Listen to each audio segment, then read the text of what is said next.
Welcome back to Built for Better. Today I've got LTF's newest coach, Nathan Skinner, in the house. Before we get into it, roll the intro.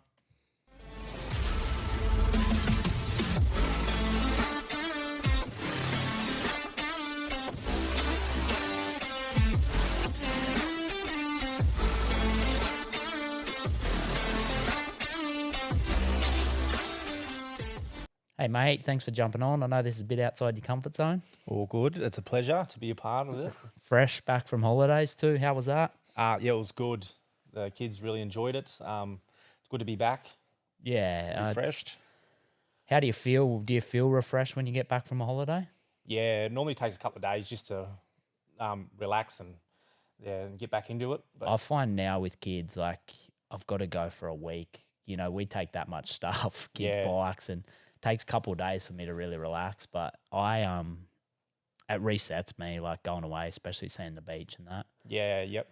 I've Um, got a week in Avoca coming up that I'm looking forward to. yeah, the kids will be loving that. Yeah, it'd be good just before Eli starts school. So, Yeah. and then Louis gets his tonsils out, so I got a bit coming up.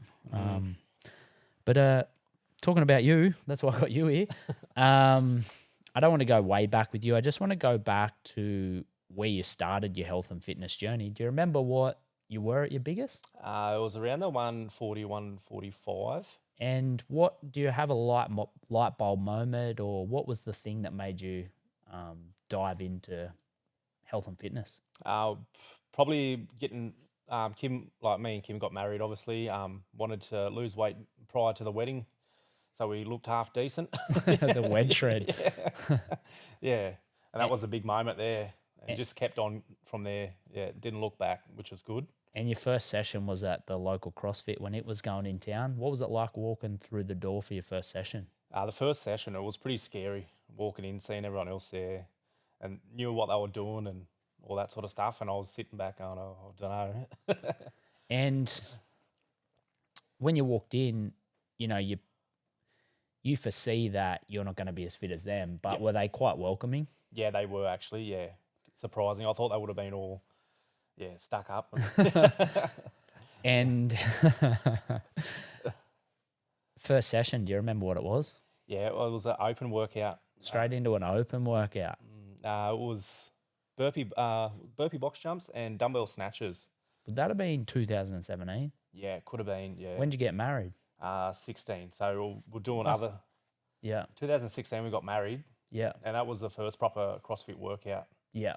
that I'd done. Yeah, And what did a typical day look like for you back then when you started training? Working full time? working full time. Yeah, then doing 8, 9 hour days work, then finishing work, then getting ready for the gym. Yeah. About And then 5:30, yeah, spend an hour at the gym and come home and sort the kids out, get them ready. family. Yeah.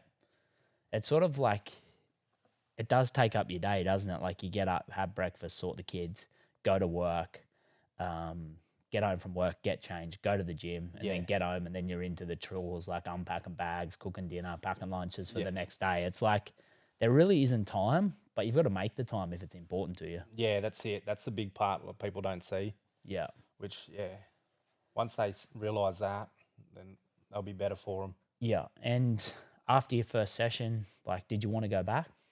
Yeah, I did actually. Yeah, didn't pull up too sore, Yep. which was good. Yeah, it was. And how far along was it that you started seeing results? Well, I think I started dropping weight. It was probably the first three weeks. Yep. Seeing the scales dropping down, so which was good. And for weight loss, did you obviously join the gym, but did you make any changes with nutrition along the way? Yeah, so cut out like all the soft drink sort of stuff. Just started drinking like the water, had more water, and started on the coffee, the black coffee straight up. Yeah. Did you drink coffee before that? Nah. And yeah, with the food side of things, probably just tried to prioritize the protein with that, and added vegetables in where I normally wouldn't Yeah. have the veggies. Yeah. Yeah.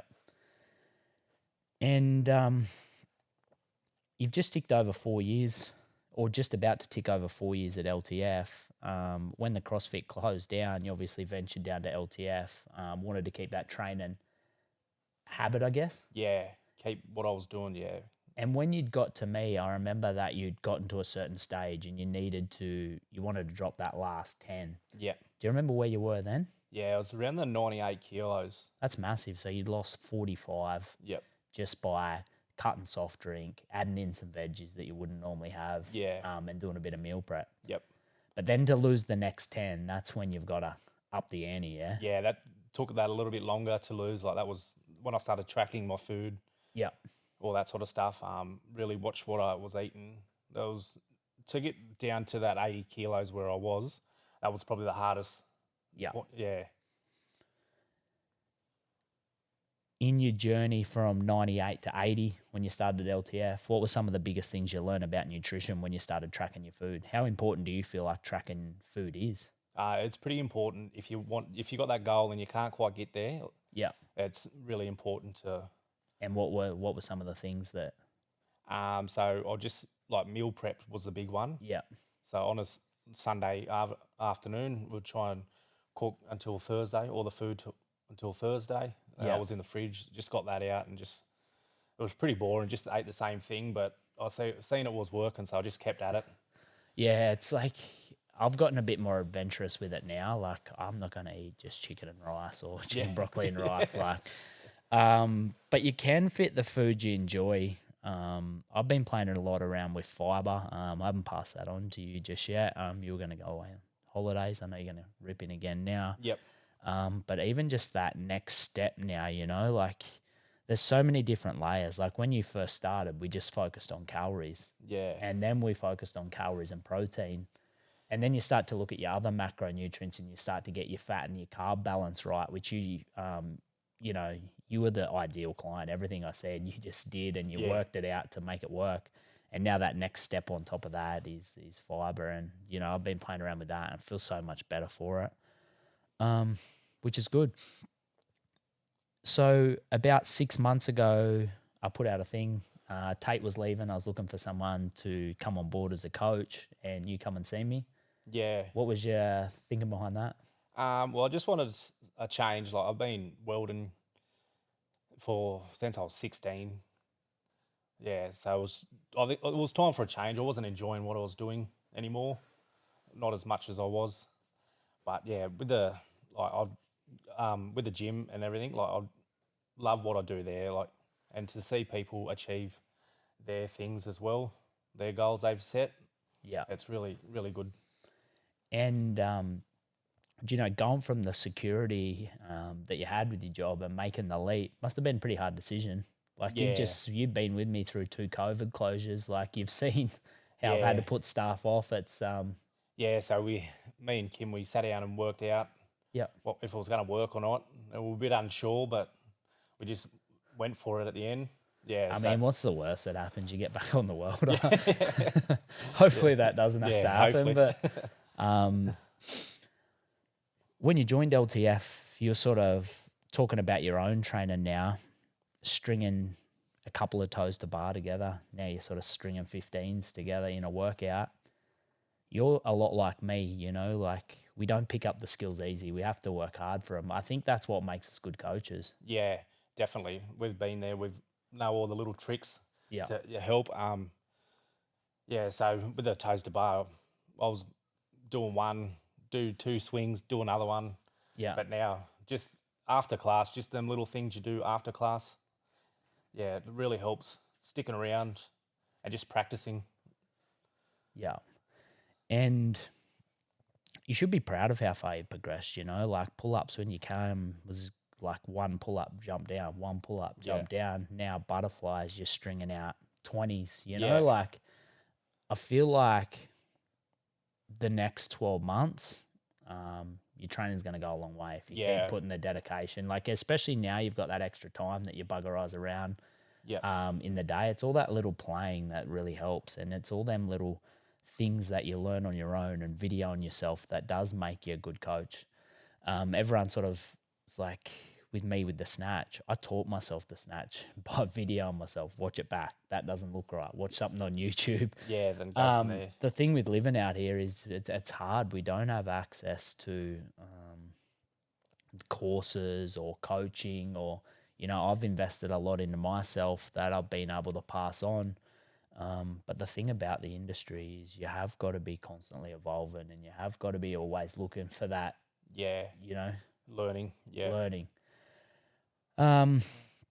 You spoke about like seeing clients achieve their goals. What do you love about working with clients? Just to see like well, the way they push themselves, where they think they can't go anymore, then they just get that little bit extra. Yeah, that's pretty good to see. And I guess that's the good thing about the business model too, is the clients are coming in, you know, 3, 4, some even 5 times a week. You'd be noticing progress, and Yeah. it's rewarding when you know that, you know, you've given that little cue that's helped them get to here, and then you give them Yeah. that next little cue that helps them get to there. Yep. But yeah, I'm pumped to have you on board. Thanks, mate. Thanks for trusting me. Thanks for backing me. And yeah, I'm excited to watch you evolve this year, not only as a coach but with your own training as Yep. well. No, it should be good. Hopefully, yeah. Yeah, Hopefully the clients love having me around. I know they do, mate. I know they do. Anyways, latest.